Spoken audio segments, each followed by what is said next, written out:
Howdy, folks. Welcome aboard the channel if you're new here. I'm Don. This is Rockin' the Country, and thanks for hanging out with us for all the years that your folks have been with us.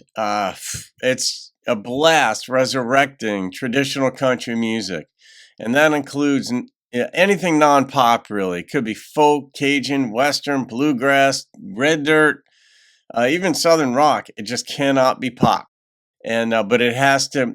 I do a lot of traditional country because that is going to make a resurgence. Traditional, and right now, sort of bro country's having its day, and it's like a halfway house to traditional for people who like rock.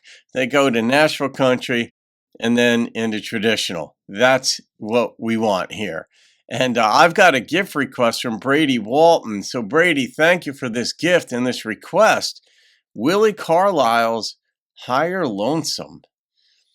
That's one of those combination of words that I've never used, and I'm trying to imagine where he's going to go with this. I have some idea. It's going to be a clearly like melancholy theme, but really good songwriters can do twists on you to where you're like, oh, maybe it's not me who's lonesome. Maybe it's you because you screwed up, and now I'm happy out drinking. I don't know. You could do a lot with a theme off of a title like that, but I think it's going to be more poignant.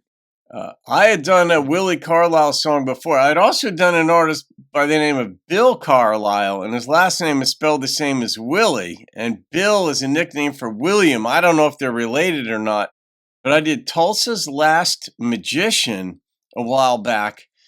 So this is the second one that I've done of Willi's, Higher Lonesome. Let's see what he does with this one.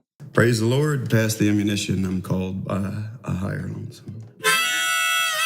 Praise the Lord, pass the ammunition.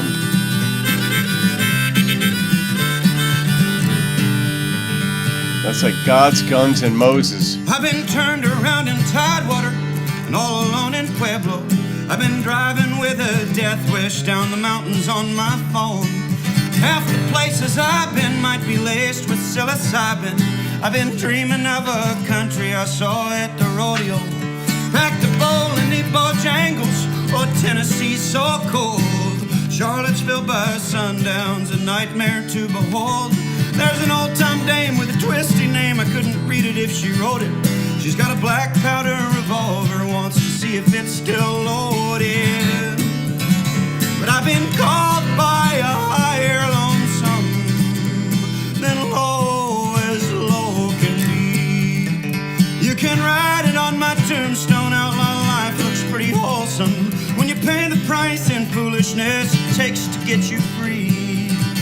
Higher lonesome, kill the bitter parts of me. Does he want this lonesome?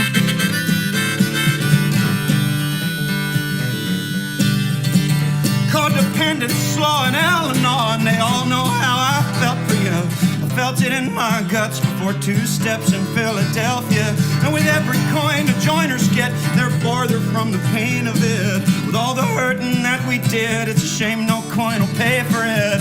I think I fell in love again on a walk in City Park. Jodorowsky on the tiny screen and zigzags in the dark. And I figured I should let it go or give it a couple days. It's a ton of bricks in Minneapolis, she don't know my last name. He's all but over. I've been called by a higher lonesome than low as low can be. You can write it on my tombstone, outlaw life looks pretty wholesome. When you pay the price in foolishness it takes to get you free. Higher lonesome, kill the bitter parts of me.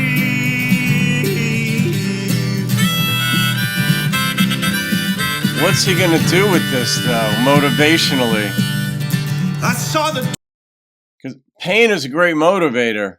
You don't want to be in pain, you make the changes to stay out of it. And pain is a great motivator for most folks. Boredom, to me, I don't do boredom well. Boredom drives me batshit.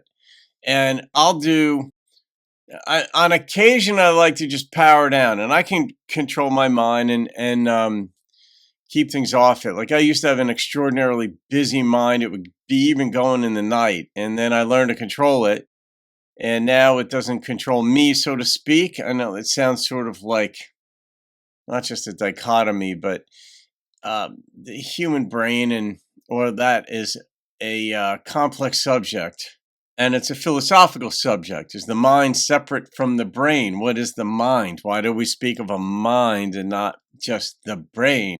All these things, and the spirit of a man, the soul, is that separate, some other entity apart from our physical being? So we have all these considerations, and if you know, I don't do boredom well. It just does not work for me. So as much as I can control my mind and power it down, I start to get really antsy. I don't see the point to boredom. I see the point to resting. But in the context of this song, I'm wondering, is there going to be a resolution? Is it going to be resolved? Because so far there's a lot going on in this. And it's like Ricochet Rabbit, but there is a thread going on here in the way he's living his life and moving about the country, and he fell in love with different women so far. I don't think it's the same woman that he's going around the country with. And is it like free? What do you say? There's the freedom. It wasn't frustration. What was the word? But no, I think it actually began with an F. That's what I'm thinking, frustration, but it wasn't that. But there's a price to be paid. Foolishness, that was the word. There's a price to be paid. And the cowboy life looks like a free life, but he's paid for it in foolishness. So is there going to be a resolution where he's willing to give up all the crazy ways in which he's living? Sort of like me and Bobby McGee type thing, where they were going around the country, but then he dumped her somewhere. I don't know.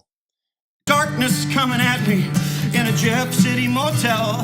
That was writing on the mirror, said you fucked up, so go to hell. And Cormier's pills were on me still, and her letter just half read. By the time the sun was up, I just got breakfast instead. I wish I could call the old folks that aren't with us anymore. I feel Granny dancing recklessly at the Floyd County store. And the artist has his suffering, and the gods must have their pain. By the time the ride is over, I'm sure I'll ask to ride again, to see the snowfall in Wyoming, strung out on Jono's coke. Keep a mailbox in Nebraska, so I know that Laura knows. She can write a letter once a year, say that we're still close. And I can put my sins on Benjamin, hear the songs he wrote. Cause I don't want to hit rock bottom, just to see how deep it goes. Shine a light on 6 feet under, so I ain't afraid to go. Proven fact, it is as lovely as can be. When higher lonesome kills the bitter parts of me. I've been called by a higher lonesome. Oh, higher lonesome, kill the bitter parts of me. Bitter or better?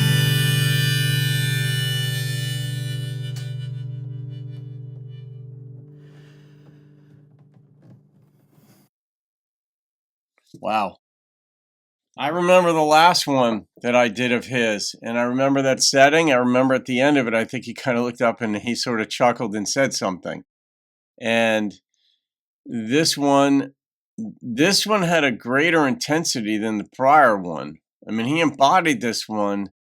I don't know if I'd call the additional emotionality represented, portrayed, embodied in this song was for effect, in a sense, like really trying to connect, really trying to put out there what he's saying, or if he was really living it and that was the driving force, like reliving these things. If they're a true story, if they're autobiographical, these elements autobiographical of his life, then he'd be reliving it. But there was a lot jammed into this one. It reminded me of Josh Ritter, the amount of lyrics put in there. I mean, Josh is in a league of his own, but Willi's not far from it in terms of amount of information to digest. The higher lonesome, I mean, there were references to coke.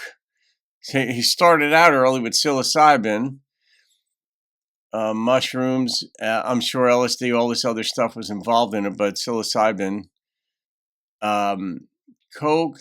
I think what's happening is he's just sort of vagabonding his way around the country doing drugs, and it's making him lonesome. He keeps a mailbox in Nebraska so that once a year he could get a letter from someone saying how close they are, but I didn't understand. But it does mean that I guess he returns to Nebraska at least once a year to get this letter. But he's lonesome because he's getting higher. I mean, that is certainly one interpretation, but there's so much in this that it's not just a simple once over, here's what the song means. He was in Minnesota. He was in Philadelphia. It wasn't Wyoming. It was Colorado. All over the country. And just trying to figure things out. But that line about, was it the bitter part of me or the better part of me? It could be either. It really could be either. They both make sense in the context of the song. I mean, I'm going to go with the better part of me. But how's he resolve it? I mean, is this on a theme album? Because he really got into this one and emoted on this one, Brady. I don't know if you saw the previous reaction that I did to Willi. What was it, Michigan's Last Magician? And that was an incredible experience. I remember it. And but this one was very, very different. Passion, absolutely. I was just listening in my car to Gladys Knight and the Pips, Midnight Train to Georgia. Came on the radio. Now, I'd heard the song many times before, but I listened to it intently. I was going to pick my girlfriend up from work, and I'm listening to it. I'm on the Garden State Parkway, and I just said to myself, that was arguably the best performance of a song. She embodied that song, emoted in a way that I've never heard before, not just in that song, but in any other song. And I've heard a lot of really emotional songs, but there was something different in that one where she was in it. She lived it. That popped into my mind while I was reacting to this one, that Willi was doing the same thing in a different way, certainly an intensity about it. So I'm going to rate this one. And the number that popped into my head was a 9.1. And it was just really on the intensity of it. The lyrics, certainly. I mean, he's picking vignettes and anecdotes from all over. I don't know if this is fictitious or not. But he certainly, and the fact that he could remember them, he's playing harmonica as well as guitar and remembering all the lyrics to this. And that is just a stellar feat in and of itself. So anyway. Brady, that was a hell of a request. All the songs that are out there, I love being exposed. This wasn't my first rodeo with Willi, but certainly the song it was. So there we have it. All right, guys, hope you enjoyed that. Have a great day. See you on another video. Keep rocking the country. But I've been called